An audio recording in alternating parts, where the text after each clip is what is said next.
Everyone that we generally talk to comes to us because they're like, this guy's going to give me the social media strategy that's going to win it all. I don't think so. Not on this one. Okay. This video is a special shout out to Coast Pressure Clean out of Queensland, Australia. My boys. Sunshine Coast. I want to go to Australia. Like, this is on my, Me too. my list.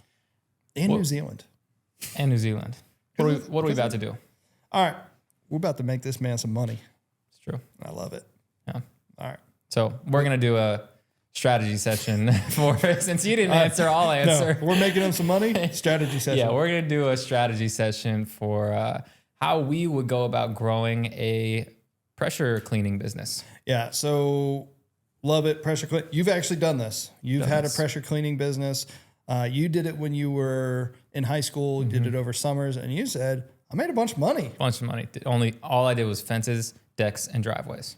I mean, for a high school kid to be making thousands of dollars over the summer with basically no expense, it's a dream. I do $1,000 days. $1,000 days. It was. I mean, I spend 10 hours outside alone. That sounds like a dream some days. But yeah, I mean, it was like the glory days. Yeah. Yeah. I mean, here's what I look at. Everyone with this world that we generally talk to comes to us because they're like, this guy's going to give me the social media strategy that's going to win it all. I don't think so. Not on this one. If I wanted to grow this thing, I would do hand-to-hand combat, guerrilla marketing. I'm getting out there and I'm touching and feeling as many hands as I can see. So I don't know how big his company is. So I'm gonna start and kind of like work my way up of how I would do this thing. So step number one, maybe this is my my one social media hack. Our boy SB Mowing and SB Pressure Washing. You steal something that's working really well. Yep. My man goes out and he finds places that need a little love and he does it for free. And you're doing this not for the social media clout. However, it is nice to show the before and after, which is ultimately what we're trying to do. And you're getting your foot into a neighborhood. So I don't want to go to the highest end neighborhoods because they probably don't need it for free or want it for free. But I don't want to go into the poorest of neighborhoods because the neighbors can't afford it. I'm going to the beautiful middle-class neighborhood, lots of houses. The burbs. I'm going to the burbs. Yeah. So I'm showing up. I'm knocking on the first door that I see with the ugliest insert thing that you do. Let's say driveway. Ugliest driveway, needs some cleaning.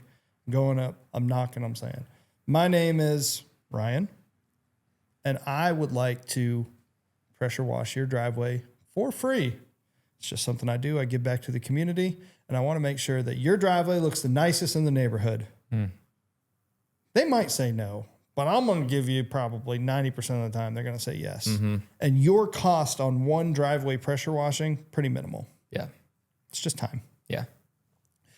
So I would go and I would do a fantastic job.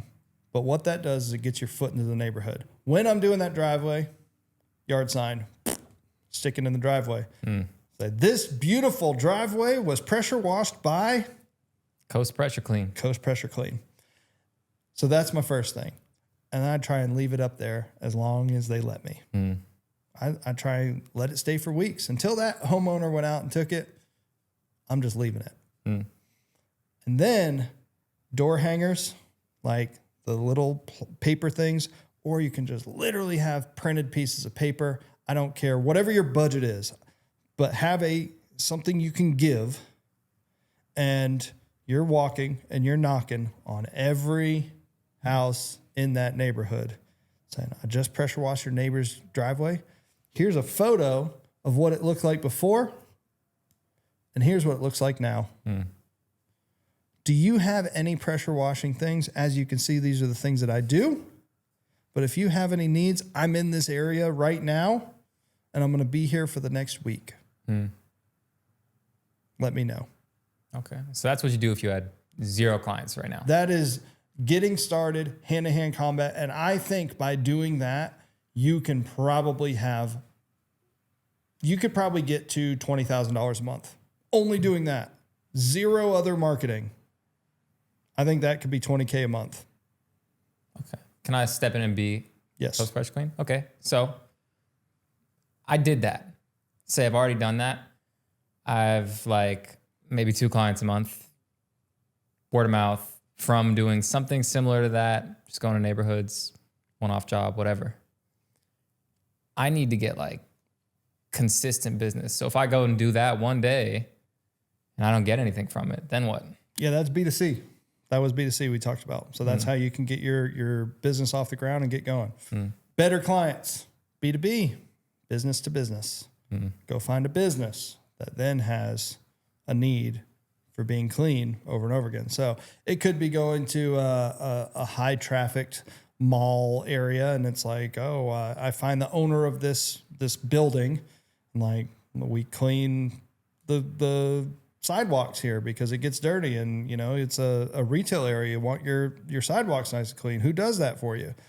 Maybe they don't have somebody. Maybe they do it themselves. Maybe they are looking for a new vendor. And same thing, you either offer them a huge discount, you do it for free, whatever you got to have an offer. You can't just, it's not that you can't, it's unlikely that you're going to get the business if you just walk in and ask. Yeah. But you still could possibly get business if they weren't doing it. Like if it's the owner that's doing it already and they're like, yeah, I just don't want to do that anymore. I just had no idea who to call. Great. Awesome. And now you can set up them on probably a recurring, like, every quarter I can come out and do these 5 things. So it's not, sorry. Next, B2C, B2B, real estate agents. These guys are trying to sell houses. Interesting. So if you're going and finding a listing agent that is listing a lot of houses, not just like this real estate agent does 5, find one that does like 50 a year and say, every house you do is ugly and you have a marketing budget to sell this house. Well, if the outside of the house is cleaner, the driveway's clean and everything's nice and cleaned up, do you think it'll sell a little quicker? Yeah, probably. I list 50 houses a year. Awesome. Can I come over and clean every house at a discounted rate because I'm going to have volume by working with you? And you're going to pay me real estate agent. I'm not going to charge the homeowner. Because the real estate agent works on commission. The faster they can sell houses, the bigger their commissions are going to be because they can get more of them. And they'll probably sell the house at a premium. They're also going to win more listings saying, yeah, we also do pressure washing. Like when you list your house with us, this is a benefit to list your house with us because we also pressure wash it for you, which means your house should sell for more and faster. So there's another B2C, real estate agents selling in the burbs. So it sounds like, or B2B, sorry. In most of the earlier stages, whether I'm getting off the ground or trying to build my momentum, I need a way to incentivize people, whether it was free or at a discount or something. Yeah. So I think the last thing I would probably recommend, and none of these are social media, which is funny. I have a question about that after. Yeah. I don't think it's wrong. I just think it's not the right focus. Yeah. I think you can use it, but I don't think it's the right focus. I think you only use social media purely to show like before and after to prove that you do in fact do what you do. That's it. There's no other reason to use your social media. I don't think you're getting business from it. You're getting easier sales. You're getting proof, social proof that I do in fact do this and it does look good. So I shouldn't really be worried about like a content strategy. I wouldn't. It's just not the right business for it, right? I just don't think so. Yeah. I don't think it hurts, but I don't think it helps. Yeah. I think the helping is it makes easier sales conversations. And I think it makes more awareness. So like when you go to a client and they look you up, all right, oh yeah, look, he's got, tons of them. Cool. Yeah. Awesome. So it makes it an easier sales conversation. I don't think you're getting leads. You might get a few, but it's not like the main driver. Okay. The other one I would do, yard signs. Again, take these yard signs and on the weekends in where we live, I don't know about Queensland Australia, but where we live, you can go and put yard signs up on every corner